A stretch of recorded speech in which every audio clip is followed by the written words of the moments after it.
Umberto Orto è stato un personaggio che ha posto in evidenza la sua impronta nella storia del nostro comune.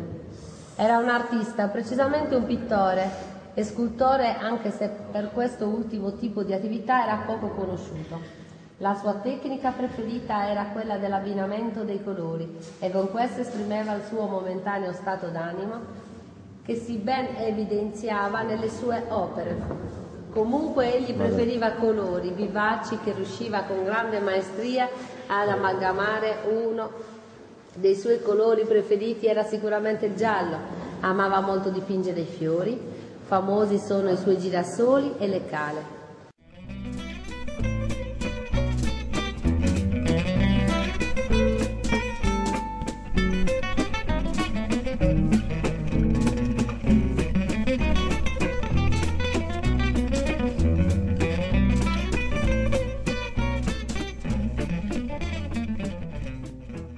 Il suo stile nella predisposizione e plasmatura della sfumatura era unico. Per questo motivo i suoi lavori risultano molto conosciuti ed apprezzati. Partiva spesso con colori forti, fino a farli diventare molto tenui, senza evidenziare il contrasto. Le sue tele spiccavano, impressionavano ed erano piene di mistero. Per le sue opere non era conosciuto solo nel Sulcis, ma anche nel resto della Sardegna e della penisola. Molti dei suoi oli, acquerelli, pastelli e carboncini si trovano a Ozieri, Olbia, Lozzorai, Marruvio, Nuoro e in tante altre località, non solo sarde ma anche penisolane. Umberto Orto nasce a Nugis il 9 agosto del 1931 e muore sempre a Nugis il 13 marzo del 1992.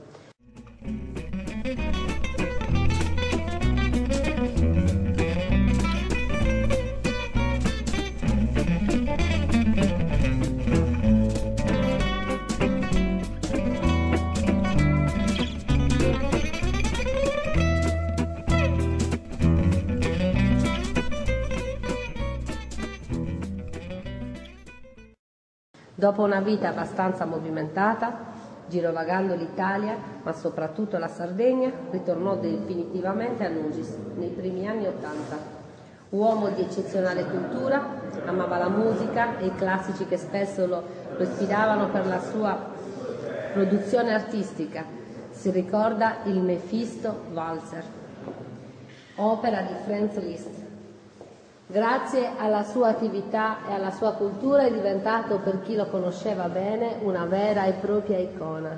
A 19 anni, dalla sua scomparsa, il vuoto che ha creato non è stato ancora colmato. La sua personalità viene riassunta in un articolo scritto, Gianfranco Nurra nella Nuova Sardegna, il 14 marzo del 1992, in cui viene riportata integralmente una frase che dovrebbe farci riflettere. Un'idea di come dentro di noi esistano tutte le possibilità per dare un senso alla vita e la possibilità di scoprire nuovi interessi. Per questo voleva aprire una scuola di pittura per i giovani, affinché potessero esprimere tutto ciò che di bello esiste. Questo era Umberto Orto e noi oggi lo vogliamo ricordare non solo per quello che è stato, ma soprattutto per cosa diventerà per noi in futuro.